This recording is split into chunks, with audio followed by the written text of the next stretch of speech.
A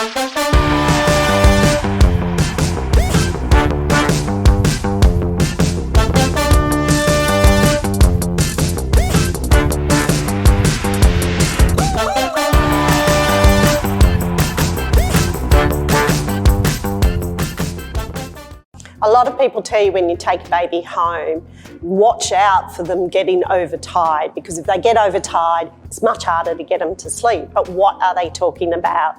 So the overtired newborn baby, it's very hard to distinguish at that point where they move across that. So if we've fed our baby well, after that feed, the baby should be nice and calm and relaxed.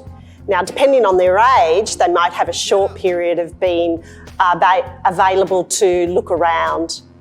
They go from this very calm state to a state of jerking movement. Now, it could be subtly one leg, slight jerking movement, head turning to the side, and that low whinge that might work up to the cry are the very early signs of an overtired baby.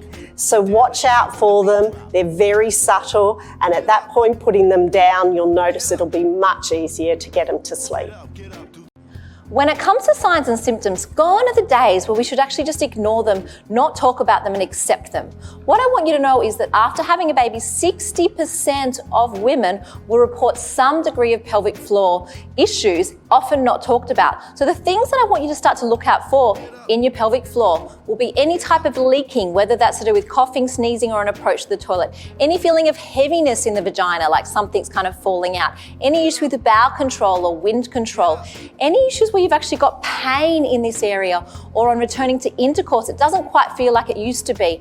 Don't accept this. Make sure that you kind of talk to your GP, talk to your women's health physio, and get some help. There's also a lot of other symptoms that can't come up in the postnatal period, particularly if you've had a Caesar, where we've actually got some ongoing tenderness around the wound, or sensitivity, or back pain. These are all types of things that I want you to look out for, because it's a sign that your body is telling you that it's not quite right and something needs to be done. It's really important to talk about postnatal depression and postnatal anxiety. It can be really hard as a new parent to know what are the signs and symptoms to look for when you're experiencing that.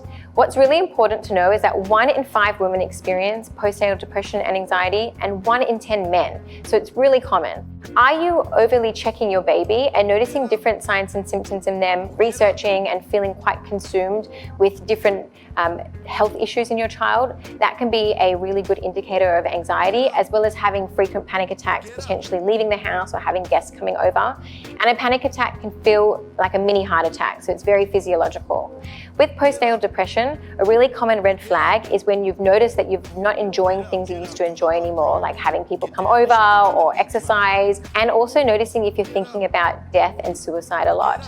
This can be very common with new mums who might be thinking, oh, it'd be better off if I wasn't here. Those are types of things that I would look for with red flags. If you speak to any new parent, one of the things they're going to tell you is that one of the hardest things to get used to is the sound of our babies crying. It really is designed by nature to be a little bit heartbreaking. So when our babies cry, often the message is you've got to work out what's wrong and fix it. So sometimes it's a feed, or wrapping them up, changing their nappy, or getting them to sleep.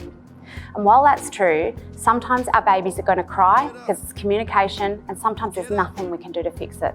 So when that happens, parents can find themselves feeling really frustrated and like they're getting it wrong. I love parents to know that crying is healthy and it is normal. It peaks around 6 weeks of age. And if we can just realise that one of our jobs is to just be there sometimes, to say to our little babies, it's okay, I hear you and I'm here.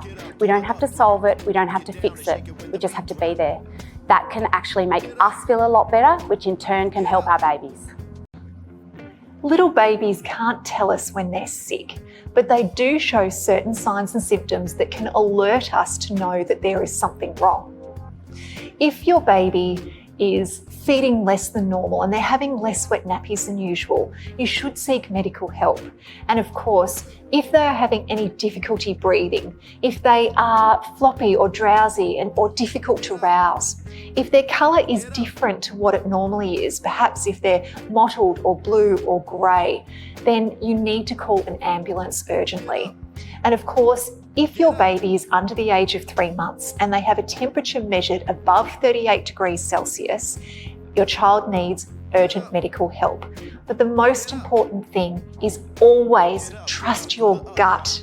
You know your child better than anyone, and if in doubt, seek medical help.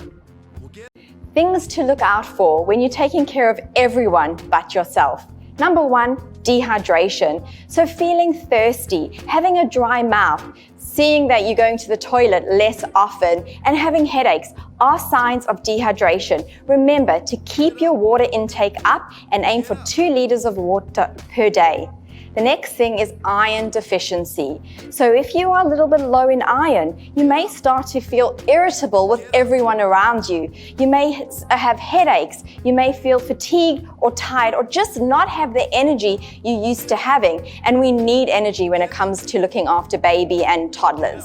So focus on iron-rich foods, things like red meat and liver, or plant-based options such as spinach, lentils, and apricots. Really good sources of iron, but if you are following plant-based options, go for vitamin C rich foods to help absorption.